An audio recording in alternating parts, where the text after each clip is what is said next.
bayan. Hindi naman sa usapin niya ng taas, no? Hanggang sa babayan, dapat makita natin yan. Wala tayong maayos na pabahay. Diba? Kulang na kulang yan. Na dapat lahat tayo hindi nagsisisigan dito.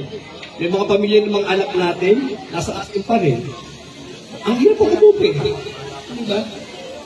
Yung mga anak natin dapat, mga nasa university din yan, nasa public school na lang ngayon. Wala sa private. Yung mga teacher natin, walang maayos na pasahod. Yung mga doktor natin, kaya nag-a-abroad kasi wala namang maayos na pasahod sa kanila. Kaya nag-a-abroad sila. Kaya pila-pila tayo, di ba? Pag emergency, pumipila tayo kasi wala tayong maraming mga ospital. Wala tayong maraming pambayad para sa mga doktor. Ano masakit po, no? Ninanakaw nila yung para sa atin.